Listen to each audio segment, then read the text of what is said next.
Traders point அன்பர்களுக்கு சிறப்பு வணக்கம். நம்ம டிஸ்க்ளைமர் எடுத்துக்கிறோம். நம்ம செபி ரிஜிஸ்டர் அட்வைஸரோ ஆர்ஐஓ கிடையாது. நம்ம இங்கே பேசக்கூடியது எல்லாமே தகவலாக மாத்திரமே பார்க்கப்படணும். இது யாருக்கும் முதலீடு சம்பந்தமாகவோ பங்குகளை வாங்கவோ விற்கவோ எந்த ஆலோசனையும் கொடுக்கப்படலை. எல்லா தொழிலையும் ரிஸ்க் இருக்கும். ரிஸ்க்கை புரிஞ்சுட்டு எச்சரிக்கையோட தொழில் செய்யும்போது எல்லாமே நல்லா இருக்கும். நம்மளை ஆதரிக்கிற அனைத்து நல்ல உள்ளங்களுக்கும் நன்றி. வளமுடன் வாழ்க. நண்பர்களே, நம்மளுடைய இந்த அனாலிசிஸ் உங்களுக்கு கன்வின்சிங்காக இருக்குன்னா தயவு செஞ்சு லைக் பண்ண மறந்துடாதீங்க. ஷேர் பண்ணுங்க.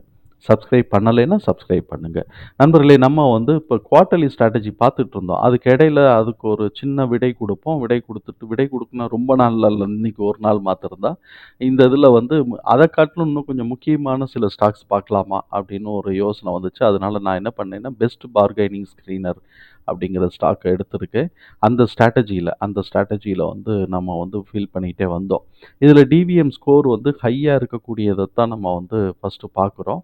இதில் ஜுவாரி இண்டஸ்ட்ரீஸ்லாம் இருக்குது, நம்ம பார்க்கணும். ஆல்ரெடி ஜுவாரி இண்டஸ்ட்ரீஸ்க்கோ ஜேபி பவருக்கெலாம் நம்ம வீடியோ போட்டிருக்கிறோம். ஜுவாரி இண்டஸ்ட்ரீஸ்க்கு மாத்திரம் இந்த மாதிரி நம்ம வீடியோ போடலை. நம்ம அதை குவார்ட்டர்லி ரிசல்ட் வச்சுட்டு பண்ணுவோம். அதுக்கு இடையில நமக்கு எனக்கு கொஞ்சம் ஹோப்ஃபுல்லாக பேங்க் ஷேரை பார்க்கலாம் அப்படின்னு சொல்லிட்டு பேங்க் ஷேரை பார்த்தேன்னாக்க கர்நாடகா பேங்க்கும் பேங்க் ஆஃப் பரோடாவும் வந்துச்சு. நம்ம இப்போது கர்நாடகா பேங்க்கை அனலைஸ் பண்ணுவோம். அடுத்தது பேங்க் ஆஃப் பரோடாவை அனலைஸ் பண்ணுவோம். கர்நாடகா பேங்க் என்ன பண்ணியிருக்கிறாங்க, ஸ்ட்ராங் பெர்ஃபார்மர் அண்ட் ரேடார்னு சொல்லியிருக்கிறான். இன்றைக்கி 224.75 இருக்குது. இன்றைக்கி மாத்திரம் ₹4 இறங்கி இருக்கிறான். இவனுடைய டியூரபிலிட்டி ஸ்கோர் 75 இருக்குது. வேல்யூவேஷன் ஸ்கோர் 82 இருக்குது. ஆல்மோஸ்ட்டு ஸ்ட்ரென்த்தை காட்டிலும் வேல்யூவேஷன் கொஞ்சம் கூட தான் போயிருக்கு. மொமெண்டம் 47 வந்திருக்கு. ஸோ மொமெண்டம் ஆரஞ்சில் இருக்கிறதுனால ஒன்றும் சைடுவேஸ் இல்லாட்டி டவுன் ட்ரெண்டில் இனிஷியேட் ஆகிட்டு இருக்குன்னு அர்த்தமாகுது. அதனால இது நம்ம கொஞ்சம் பொறுத்து வாங்குறது தான் கரெக்டு. அனாலிசிஸ்ட் என்ன சொல்லியிருக்கிறாங்க, அவங்க எல்லாம் இன்வெஸ்டர்ஸுக்கு சொல்லிடுவாங்க. அவங்க 320 டார்கெட் சொல்கிறாங்க. நமக்கு நம்மளுடைய கால்குலேஷனில் என்ன வருதோ அதை நம்ம ஃபாலோ பண்ணிக்குவோம். இதோட ஃபண்டமெண்டல்ஸை பார்த்தோம்னா இவங்க டிவிடெண்ட் இது வரைக்கும் கொடுக்கல. இதனால தான் இது அந்த இதுக்கு ஏற்ற மாதிரி எஸ்டிமேஷனுக்கு ஏற்ற மாதிரியே ஏறாமையே போய்கிட்டு இருக்கு. அதே மாதிரி கரண்ட் ரேஷியோவும் இவங்களுக்கு டேட்டா இல்லை, ஒதுக்கலையா என்னன்னு தெரியல. ROCE 6% எடுக்கிறாங்க. ROE 15% எடுக்கிறாங்க. ROE நல்லா ஸ்ட்ராங்காக இருக்குது. ROCE பேங்க்குக்கு ஸ்ட்ராங்காக இருக்குது அப்படின்னு நம்ம ஒத்துக்கலாம்.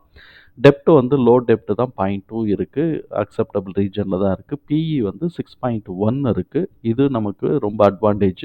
ப்ரைஸ் டு புக் 1.1 இருக்குது. இதுவும் அட்வான்டேஜ். எப்போ இவங்க பூஸ்ட் ஆகுவாங்கன்னா டிவிடெண்ட் கொடுக்க ஆரம்பிக்கணும். அதே மாதிரி கரண்ட் ரேஷியோ மெயின்டைன் பண்ணி ஆரம்பிக்கணும். இவங்க அனாலிசிஸ்ட் என்ன பண்ணுறாங்க, ஃபார்வர்டு எஸ்டிமேட் என்ன பண்ணுது, EPS forward estimate 1 year forward estimate 38.7 இருக்குது. இவங்க ஸ்ட்ராங் பை இதுதான் கொடுக்குறாங்க. இதில் நம்ம முக்கியமாக பார்க்க வேண்டியது 2 விஷயம். நமக்கு பார்த்தோம்னாக்க கிராஸ் என்பிஏ எவ்வளோ இருக்குது அப்படின்னு சொன்னால் 3.74 இருக்குது. நார்மலாக 3ன்னு வச்சுக்குவாங்க. 3ங்கிறதே நல்ல இதுன்னு சொல்லுவாங்க. பட் 3க்கு கீழே இருக்கணும், அப்போ தான் கொஞ்சம் நல்லா ஸ்ட்ராங்காக போய்கிட்டு இருக்குன்னு சொல்லுவாங்க. ஸோ இப்போ அந்த வகையில் இன்னும் கொஞ்சம் இவங்க குறைக்க வேண்டியது இருக்குது. ஆனால் இது போன வருஷத்தை காட்டிலும் இந்த வருஷம், அதாவது 2023 மார்ச் கம்மியாக தான் இருக்குது. இது அடுத்த வருஷம் இன்னும் கொஞ்சம் கம்மியாச்சுன்னா கூட பரவாயில்ல, நல்லது தான். அதுக்கு அடுத்தது நம்ம பார்க்க வேண்டியது என்ஐஎம் போன வருஷத்தை காட்டிலும் இந்த இதில் கூடியத்தான் செஞ்சுருக்கு. ஆனால் இது பத்தாதான்னு என்னால் அதை சொல்ல முடியல. நல்லா இன்னும் கூட இருந்தால் நல்லது தான் அப்படிங்கிறது தான் நம்மளுடைய புரிதல். எப்போதுமே கூட இருந்தால் நல்லது தான் அப்படிங்கிறது நம்மளுடைய புரிதல். இது இவனுக்கு கன்சாலிடேட்டாக ஸ்டாண்டலோன் எடுக்கலாமா அப்படின்னு சொன்னாக்க ரெண்டுமே ஒரே வேல்யூ தான் காட்டுது. அதனால நம்ம எதை எடுத்தாலும் ஒன்று தான். இப்போ இவனுடைய பிஹேவியர் நம்ம பார்த்தோம்னு வச்சுக்குவோமே, இவன் என்ன பண்ணியிருக்கிறான், டிசம்பரை காட்டிலும் மார்ச் மாதத்துக்கு கூட எடுத்திருக்கிறான். அதே இதை அதுக்கு முந்தின வருஷம் பார்த்தோம்னா கம்மியாக எடுத்திருக்கிறான். ஸோ இப்போ இவன் மிக்சடாக இருக்கான். அதனால் டிசம்பரை வச்சுட்டு மார்ச் மாதம் கூட எடுப்பானா கம்மியாக எடுப்பானா அப்படின்னு நம்மளால் சொல்ல முடியல. அதனால ரிசல்ட் வரட்டும், அது வரைக்கும் பார்ப்போம். ஏன்னா இது டவுன் ட்ரெண்டில் தான் இருக்குது. அது வரைக்கும் நம்ம கொஞ்சம் வெயிட் பண்ணலாம். இவனுடைய புக் வேல்யூ 222 இருக்குது. ஸோ இப்போ இந்த இன்ஃபர்மேஷன்ஸ் எல்லாத்தையுமே நம்ம எக்ஸலில் நம்ம போட்டுட்டு கர்நாடகா பேங்க்கு இதில் நான் என்ன பண்ணுறேன் அப்படின்னு சொன்னாக்க 124ங்கிறது போன வருஷம் லோ. அந்த 124க்கு என்னென்ன வேல்யூ வருது அப்படின்னு பார்க்குறோம். இதில் இருக்கக்கூடிய லேட்டஸ்ட் குவார்ட்டர் வேல்யூவை நம்ம மார்க் பண்ணிக்கிறோம். அதுக்கப்புறம் என்னன்னாக்க இவங்க சைக்கிள் ஸ்டார்ட் பண்ணது 34 லோலேருந்து ஸ்டார்ட் பண்ணேன். அதுக்கப்புறம் அவன் வந்து பெருசா கட் பண்ணி கீழ இறங்கவே இல்ல. அதனால நம்ம 34லேருந்து வந்ததுன்னா எவ்வளோ இருக்குன்னு பார்க்கணும். அதுக்கப்புறம் ஃபேர் வேல்யூ மறந்துறக்கூடாது 401. ஸோ இப்போ 34லேருந்து எதுக்கு வந்து பிரைஸ் மூவ் ஆகுது அப்படிங்கிறத பார்த்தோம்னாலே நம்ம அந்த வேல்யூவ எடுத்து நம்ம வேலை செஞ்சிரலாம். இப்ப நமக்கு வந்து பார்த்தோம்னா, நான் வந்து 34 போட்டுக்கிட்டேன். இதுக்கு ஏத்த மாரி பிரைஸ் இப்ப மூவ் ஆயிட்டு இருக்குன்னா, நம்ம இத ஃபாலோ பண்ணிக்கலாம். இப்ப 255 இருக்கு. 260 லேட்டஸ்ட் குவார்ட்டருக்கு 255ம், நெக்ஸ்ட் குவார்ட்டருக்கு 267மா இருக்கு. ஸோ, இப்ப இவன் இத ஒட்டி தான் இவன் ஏறிக்கிட்டு இருப்பான். ஒரு ரூ. 2 ரூ. 3 முன்ன பின்ன இருக்கலாம். இத ஒட்டி ஏறிக்கிட்டு இருப்பான். 435 போவானா அப்படின்னு சொன்னாக்க, அது நம்ம யோசிக்கணும். ஏன்னா ஃபேர் வேல்யூவே 401 இருக்கு. இவன் 435 போவானா அப்படிங்கிறத நம்ம வந்து யோசிக்கணும். ஸோ, அப்ப 401ஓ 435ஓ குமுலேட்டிவ் டார்கெட்டை அச்சீவ் பண்ணினால், இந்த 43 அச்சீவ் பண்ணினால், அதுக்கு முன்னாடி வேல்யூவான 435 போறதுக்கு வாய்ப்புகள் இருக்கு அப்படின்னு நம்ம நம்பலாம். அப்ப இவன் இந்த 43.6 அச்சீவ் பண்ணணும் அப்படின்னு சொன்னோம்னாக்க, கிட்டத்தட்ட வந்து இவன் வந்து இதுவரைக்கும் 32.3 போட்டிருக்கிறான். அப்ப 11.3 போட்டா தான் வரும். அப்ப 11.3 போடுவானா? அப்படி வந்தால் லேட்டஸ்ட் குவார்ட்டர் பிரைஸ் என்னவா ஆகும் அப்படின்னா 271. ஸோ இப்போ இந்த வேல்யூக்குள்ள தான் இவன் சுத்திக்கிட்டு இருந்திருப்பான். அப்போ 271ல இருந்து நம்ம கனெக்ட் பண்ணி 271 வந்துட்டாங்கிறது தான் நம்மளுடைய புரிதல். அப்போ அந்த 271 வந்துட்டு பாக்கி எல்லாத்தையும் நம்ம மார்க் பண்ணிக்கிட்டோம்னு வச்சுக்குவோமே, நம்ம வந்து இதில் ஒரு தெளிவு நமக்கு கிடைக்கும். ஸோ இப்போ நான் மார்க் பண்ணிட்டேன். 255லேருந்து 267 வரைக்கும். இவன் பாருங்க 200 குச்சி வச்சு, அதாவது விக் வச்சு போட்டிருக்கிறான் 287 வரைக்கும். ஆனா இவன் பாருங்க 255லேருந்து 264 இந்த ஹைட், இதோட ஹைட் வந்து பார்த்தோம்னா 263.90. ஸோ அப்போ அந்த ரேஞ்ச் வரைக்கும் தான் ஏறிக்கிட்டு இருக்கிறான். அப்போ இதுதான் ஒர்க் ஆகுது. அப்போ நம்ம இதுக்கே வேலை செய்வோம். டிவிடெண்ட் கொடுத்து ரிசர்வ்லாம் போட்டு மேலே கொண்டு போனா, கரண்ட் ரேஷியோலாம் மேலே கொண்டு போனான்னா அடுத்தடுத்து கொண்டு போகிறதுக்கு வாய்ப்பு இருக்கும். இப்போ இந்த மாதிரி இருக்கு. இப்போ நம்ம ஏற்கனவே நம்ம பார்த்தோம் பார்த்தீங்களா, இந்த 11 இந்த இடத்துல வந்து 11.3 வந்தால் இவன் வந்து என்ன ஆகும் அப்படிங்கிறத நம்ம பார்த்தோம் பார்த்தீங்களா. அந்த 11.3 வந்ததுனால் அடுத்த குவார்ட்டருக்கு அது வந்து அதுக்கு வந்து எவ்வளோ போகும் அப்படிங்கிறத நம்ம பார்த்தோம்.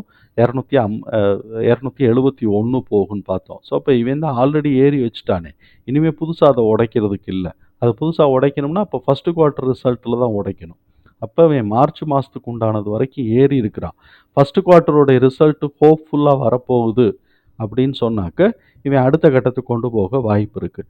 அப்போ அடுத்த கட்டத்துக்கு கொண்டு போகிறதுக்கு வாய்ப்பு இருக்குது அப்படின்னு சொன்னால், அந்த ரிசல்ட்டை பேஸ் பண்ணி நம்ம செய்யணும். அப்படி இல்லை அப்படின்னு சொன்னாக்க, நம்ம வந்து இந்த இடத்துல ப்ரீவியஸ் இயர் லோ அதை நம்ம போட்டு வச்சுக்கிட்டு லேட்டஸ்ட் குவார்ட்டர் இருக்கிறதுலே லோ வந்து 345 இருக்குது. ஸோ இப்போ அந்த 345ஐயும் மார்க் பண்ணிக்குவோம். ஃபேர் வேல்யூவான 401, குமுலேட்டிவ்க்கு உண்டானது டார்கெட்டுக்கானது 435. இந்த வேல்யூ எல்லாத்தையும் மார்க் பண்ணிக்கிறோம். சரி, இவன் வந்து கீழே வந்து எந்த இடத்த 220 உடைச்சான் அப்படின்னு சொன்னாக்க, அடுத்து வந்து கீழே வந்து 178 வரைக்கும் கூட இறங்குறதுக்கு வாய்ப்புகள் இருக்குது. ஸோ அதனால் அவன் கீழே இறங்குறானா இல்லை இதோடு அவன் மேலே ஏறுறானாங்கிறத பார்த்துட்டு நம்ம வந்து முடிவு எடுத்துக்கிறது நல்லது. பட் இப்போ வரைக்கும் நமக்கு வந்து இது டவுன் ட்ரெண்டில் இருக்குது. இந்த இடத்துல ஏன் டவுன் ட்ரெண்ட் காட்டலைன்னா, நான் மந்த்லி டைம் ஃப்ரேமில் வச்சுருக்கிறேன். 1 டே டைம் ஃப்ரேமில் வச்சோம் அப்படின்னு சொன்னாக்க டவுன் ட்ரெண்டு நமக்கு கிளியராக காட்டும். 1 டே டைம் ஃப்ரேமில் வச்சோம்னா டவுன் ட்ரெண்டு க்ளீனாக காட்டும். இப்போ டவுன் ட்ரெண்டில் இருக்குது. அப்போ இவன் இதோட ஃப்ளாட் ஆகுறானா இல்லை இதுக்கு அடுத்த வேல்யூவான 170 வரைக்கும் போகிறானா அப்படிங்கிறத நம்ம வந்து பொறுத்து பார்க்கணும். 1 டே டைம் ஃப்ரேமில். மந்த்லி டைம் ஃப்ரேமில் கோடு போடுறதுக்கு வசதியாக இருக்கும்.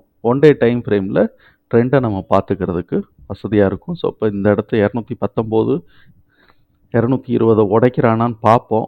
உடைச்சிட்டு மேலே திரும்பினான்னா என்ட்ரி எடுத்துக்கலாம். அப்படி இல்லைன்னா கீழே வர்ற வரைக்கும் எந்த இடத்துல வராங்கிறத நம்ம பார்ப்போம். இதெல்லாம் வந்து டெக்னிக்கலாலாம் நம்ம பார்க்கல. நம்ம ரேஞ்ச் மாத்திரம் தான் நம்ம பார்த்துக்கணும். ரொம்ப டெக்னிக்கலாலாம் நம்ம பார்க்கல. ஸோ டெக்னிக்கலாக எவ்வளோ தூரம் வந்து இதை செலக்ட் பண்ணுறவங்க அனலைஸ் பண்ண முடியுமோ அனலைஸ் பண்ணிவிட்டு இந்த இபிஎஸ்க்கு ஏற்ற மாதிரியான ரேஞ்சை நம்ம வந்து மார்க் பண்ணியிருக்கிறோம். அதை ஒரு கைட்லைனாக வச்சுக்கிட்டு நம்ம ட்ரேட் பண்ணிக்கலாம். தகவல் நமக்கு பயனுள்ளதா இருக்கும் நம்புறேன். தகவல் பயனுள்ளதா இருந்ததுன்னா சங்கருக்கு ரொம்ப சந்தோஷம் தான். நம்மள ஆதரிக்கிற அனைத்து நல்ல உள்ளங்களுக்கும் நன்றி. வளமுடன் வாழ்க. நண்பர்களே, இந்த அனாலிசிஸ் உங்களுக்கு கன்வின்சிங்கா இருந்ததுன்னா லைக் பண்ணுங்க, ஷேர் பண்ணுங்க. சப்ஸ்கிரைப் பண்ணலைன்னா சப்ஸ்கிரைப் பண்ணுங்க. நன்றி நண்பர்களே.